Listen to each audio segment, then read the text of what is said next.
Steve, I want to bring you into the conversation. I mean, you're very familiar with Donald Trump. You wrote a book on him. I mean, this is a carnival-like atmosphere, and it's almost like, and forgive me, but, like a new season of the Trump show has just debuted, Steve. Here we are. Is he going to defeat his enemies, or will they defeat him? Your thoughts? Yeah, Todd. I mean, I really do think that this is the political equivalent of a reality television program. You're looking at a an event that is very carefully choreographed. The former president, has been involved in a whole series of conversations with his lawyers and with the authorities in New York about how to make sure that this looks the way that Trump wants it to look.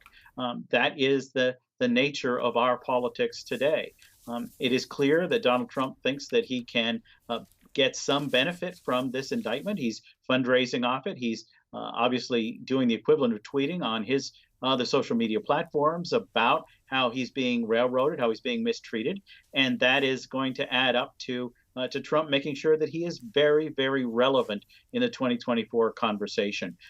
For anyone who likes to see himself in the spotlight, this is a day unlike any other. So, real estate mogul in the 1980s and 1990s, then the host of The Apprentice, very popular show, then eventually president, now criminally charged. Do you think he loves this, Steve, or do you think he's worried?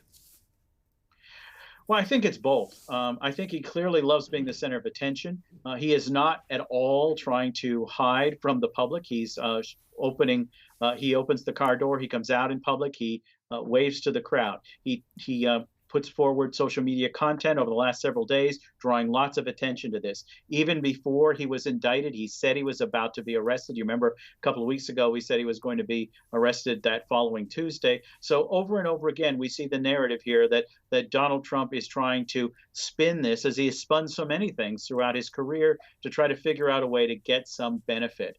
And that's what I think we're seeing here. The dynamic of Donald Trump is one that is very, very focused on trying to win the spin cycle. But at the same time, you're looking at a very, very terrifying prospect. This is a man who has been able to avoid any kind of legal trouble that would involve what we're seeing today. He's been able to avoid it despite all the issues. He was able to escape impeachment twice when he was president. And in the immediate aftermath of his presidency, he was also able to avoid any kind of criminal indictments relating to anything during his business career, which was littered with bankruptcies and arguments with contractors and all the rest.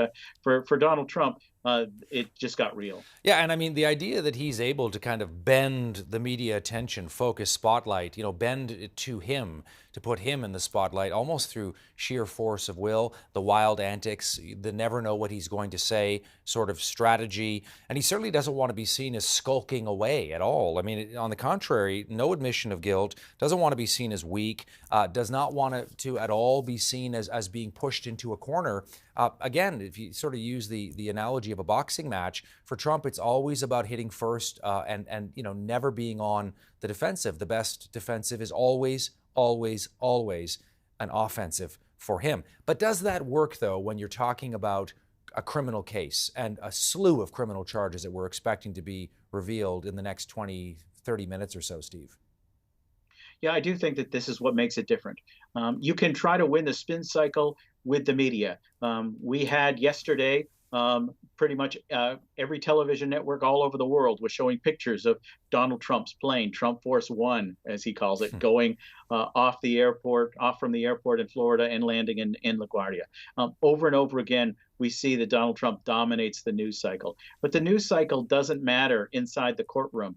That's where the evidence matters. And so you can spin your way through CNN or through the Truth Social and platforms of social media. But ultimately, the rubber hits the road when there's evidence involved, when there is an actual court case. What did he say? What did he do? What did he sign? When did he do it? What was his intent? What did the people around him have to say? These are the kinds of things that are really, really going to matter. And those are things that are much less under the control of Donald Trump. He's very good at mastering the spin cycle in the media. That's why he became a successful businessman, why he became a president.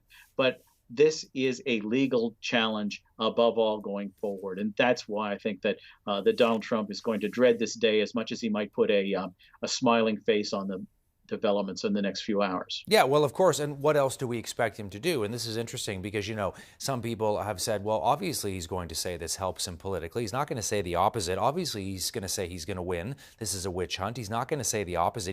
There's going to be no contrition whatsoever. On the contrary, that is just standard operating procedure and always really has been for anybody who's familiar with Donald Trump's life, legacy, career going back, as we say, back to the 1970s in New York, right through to today, 50 plus years later. If I can build on your comparison of all of this, Steve, to kind of like a reality TV show, I mean, this is going to be a very long season of this show because we know that this is going to have to go to trial. That could take a year or longer, could be moved out of Manhattan. His defense attorneys have been saying, look, he's not going to get a fair trial here. 70% of people in New York didn't vote for the guy, don't like him. We need to move this to a better location where he can get a fair trial. They may try to delay it. There'll be all sorts of legal obstacles and roadblocks thrown up. And then there are other criminal investigations swirling, Georgia, Washington, that are also going to play out here. So I'm curious to see, your take in terms of how you think this may play out, let's say, because there will be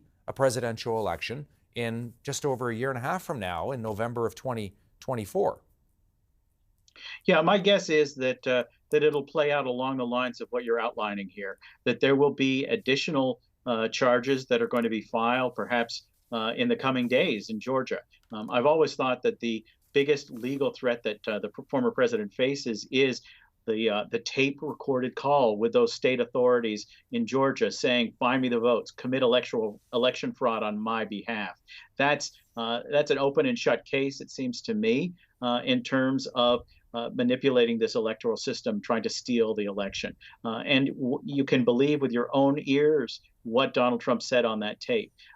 That's, I think, likely to be part of the next round of cases. Then, of course, we're seeing things move very, very rapidly with the federal investigations going on with the U.S. Justice Department.